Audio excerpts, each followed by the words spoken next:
حافظوا علی الصلوات والصلاۃ الوسطی وقوموا للہ قانتین۔ تمام نمازوں کی اور خصوصاً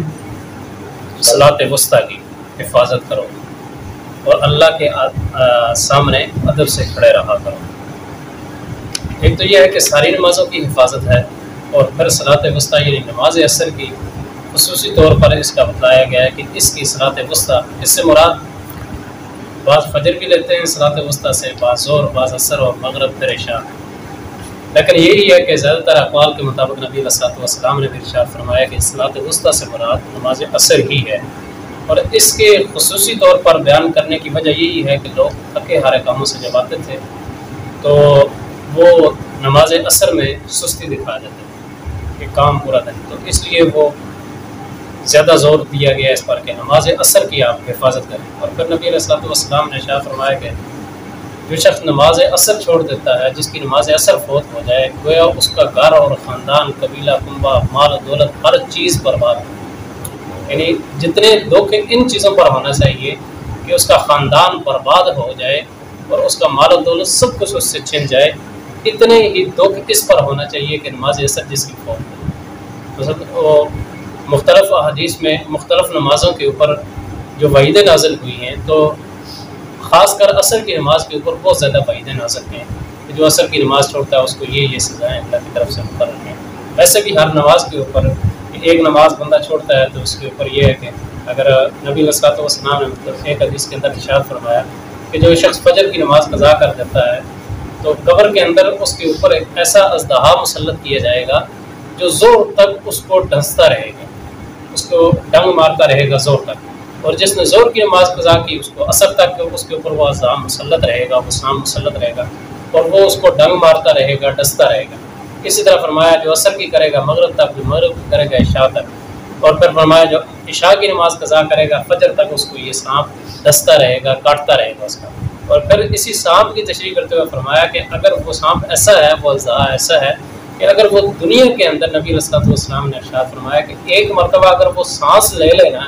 تو قیامت تک اس زمین کے اوپر سبزہ نہ ہوگا، اتنا زہریلا ہو۔ اللہ تعالیٰ ہم سب کی حفاظت فرمائے اور نمازوں کی حفاظت کرنے کی توفیق نصیب فرمائے۔ وقوموا للہ قانتین، اور اللہ کے آگے ادب سے کھڑے رہا کرو۔ اب دیکھیں ادب کس میں ہے،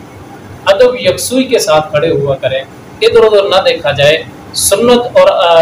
جتنے بھی آداب ہیں نماز کے، یہ ہم انشاءاللہ کبھی ڈسکس کریں گے ساتھ ساتھ۔ نماز کے آداب، نماز کی سنت اور فرائض، واجبات، ان چیزوں کا خیال رکھا جائے، خصوصی طور پر مکروہات سے بچا جائے اور مباح چیزوں سے بچا جائے۔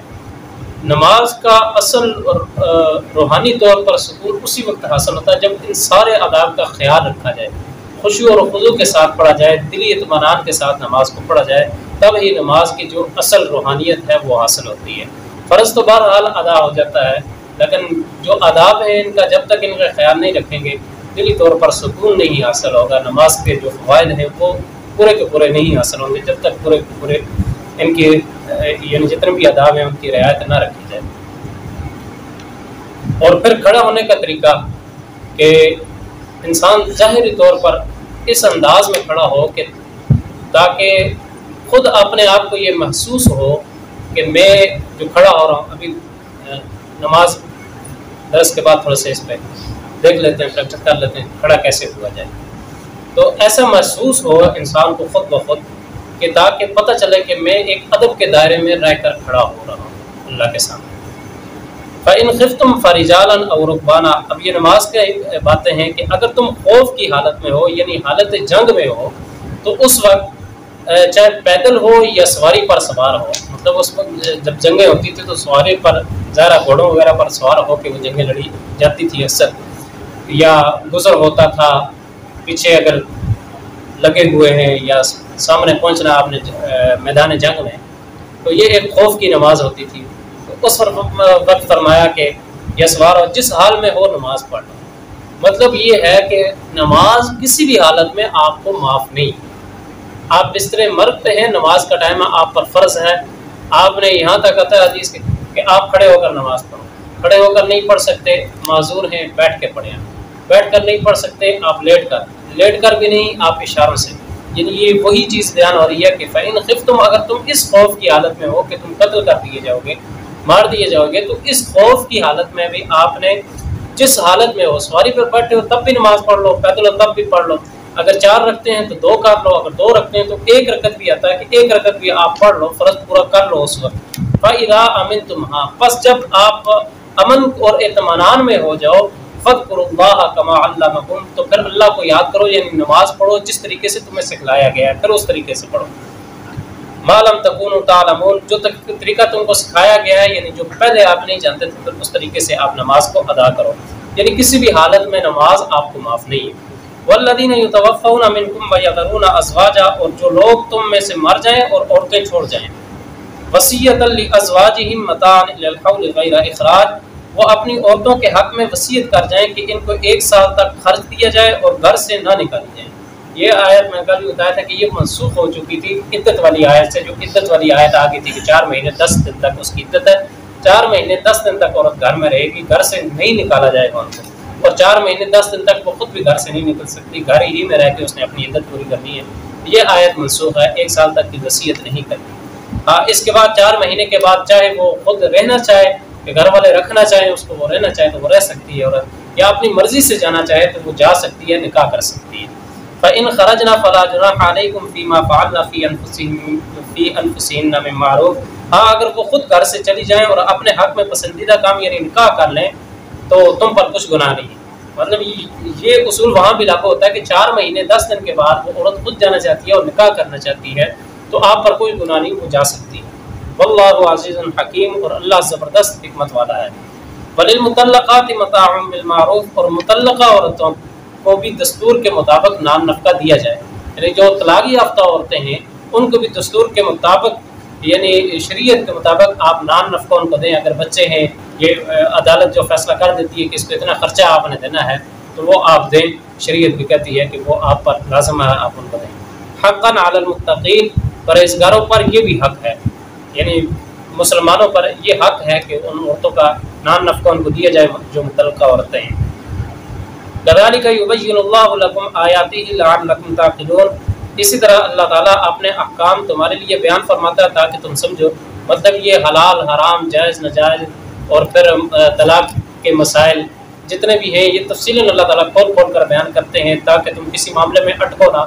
اس معاملے اللہ تعالیٰ نے ظاہر کر دیے ہیں، حلال و حرام اللہ تعالیٰ نے حدود کو سب کچھ بیان کر دیا ہے تاکہ کسی معاملے میں کوئی ابہام باقی نہ رہے، کوئی احتمال باقی نہ رہے۔ الم تر الی الذین خرجوا من دیارہم وهم الوف حذر الموت، بھلا تم نے ان لوگوں کو نہیں دیکھا جو اگر ان کو شمار کیا جائے تو وہ ہزاروں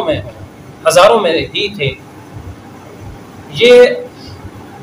بنی اسرائیل کا غزوہ بدر بیان ہو رہا ہے، جو بنی اسرائیل کا غزوہ بدر، ایک تو ہمارا غزوہ بدر ہوا تھا اور اس آیت میں وہ بنی اسرائیل کے وہ خلافت کا بھی بیان ہو رہا ہے جو حضرت موسیٰ علیہ السلام کے بعد حضرت یوشع بن نون نے جو جنگ لڑی تھی، اور اس کی جنگ کے یعنی اس جنگ کی وجہ سے فلسطین کو فتح کر لیا تھا یہ بنی اسرائیل نے، یہ فلسطین فتح کر لیا تھا، اور پھر اس کے بعد 300 سال تک ان لوگوں نے اپنے 12 قبائل بنا لیے اور پھر آپس میں انہوں نے لڑنا شروع کر دیا، 300 سال تک یہ لڑتے رہے، تو 300 سال تک ان کی خلافت نہیں قائم ہوئی تھی۔ اس کے بعد 300 سال کے بعد یہ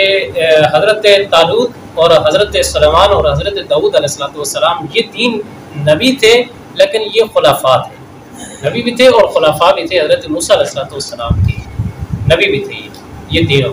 اور یہ بالکل خلافت اسی طرح ہے جیسے حضور علیہ السلام کے صحابہ اکرام، لیکن وہاں 300 سال گزرنے کے بعد خلافت قائم ہوئی تھی، اور یہاں پر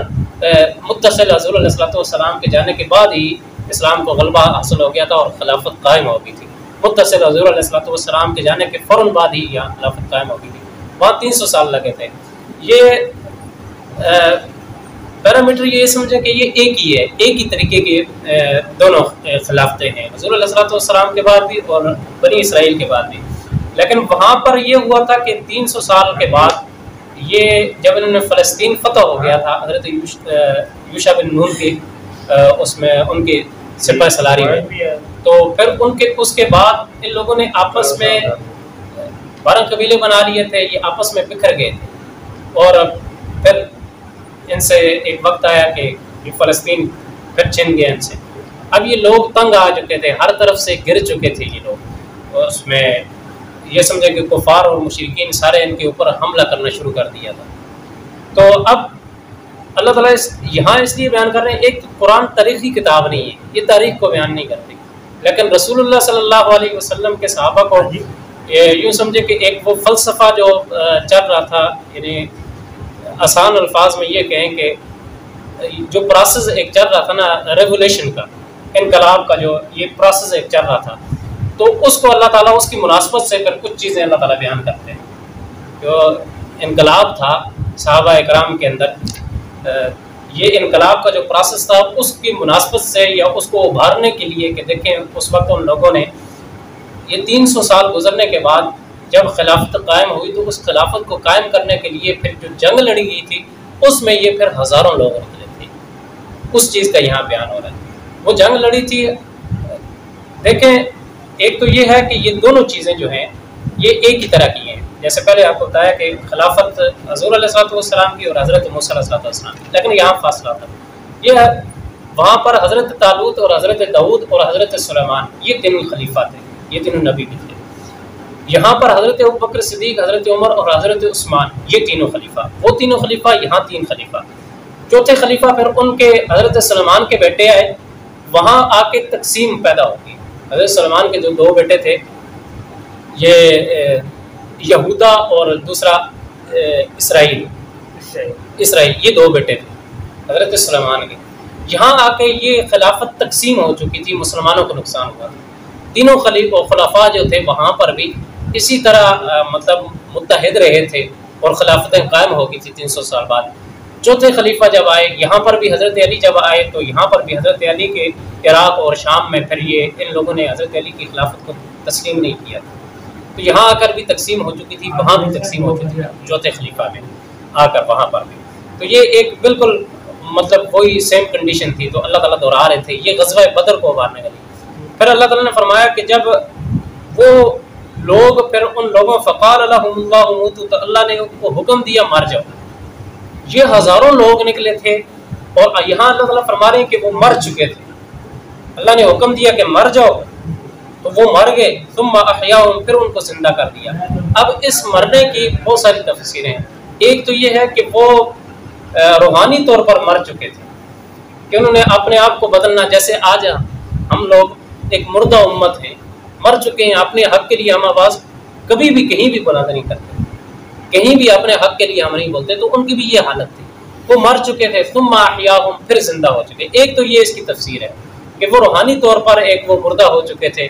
قلبی طور پر وہ مردہ ہو چکے تھے، ایک تو اس کی یہ تفسیر۔ دوسری یہ تفسیر ہے کہ وہ واقعتاً کیونکہ اللہ کے لیے تو کوئی مشکل نہیں ہے کہ اللہ نے ان کو حکم دیا اور وہ ہزاروں نکلے ہوں کہ آپ نکلے ہو کہ آپ مر جاؤ، تم پھر اللہ نے ان کو مار دیا، پھر زندہ کیا ان کو۔ ان اللہ لذو فضل علی الناس ولکن اکثر الناس لا یشکرون، کوئی شک نہیں کہ اللہ لوگوں پر مہربانی رکھتا ہے لیکن اکثر لوگ شکر نہیں کرتے۔ یعنی پھر ان کے اس نکلنے کے بعد اللہ تعالیٰ نے ان کے اندر بدلاؤ پیدا کیا اور اللہ تعالیٰ نے ان کے اوپر فضل فرمایا اور اللہ تعالیٰ نے دوبارہ ان کو فتح نصیب فرمائی اور دوبارہ خلافت قائم ہوئی۔ وقاتلوا فی سبیل اللہ واعلموا ان اللہ سمیع علیم، اور مسلمانوں اللہ کی راہ میں جہاد کرو، جان رکھو کہ اللہ سب کچھ سنتا اور سب کچھ جانتا ہے۔ یہاں پر یہ ظاہر ہے وہ ایک ان کا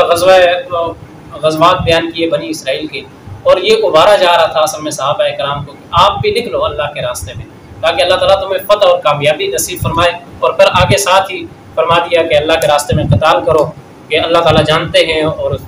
اللہ تعالیٰ سننے والے ہیں، جاننے والے ہیں، سب کچھ سنتا بھی اللہ تعالیٰ۔ کہ اللہ کے راستے میں نکلو، اللہ سے مدد مانگو، اللہ سے مدد طلب کرو، اللہ تمہاری مدد بھی کرے گا، اللہ دیکھ بھی رہے ہیں کہ تم سچائی کے ساتھ اگر نکلتے ہو تو اللہ تعالیٰ تمہاری ضرور مدد کرے گا اور تمہیں فتح سے ہمکنار کرے گا۔ اور پھر جب صحابہ اکرام نکلے تو غزوہ بدر کے اندر پھر سب نے دیکھا کہ اللہ تعالیٰ نے کیسے فتح سے ہمکنار کیا۔ اللہ تعالیٰ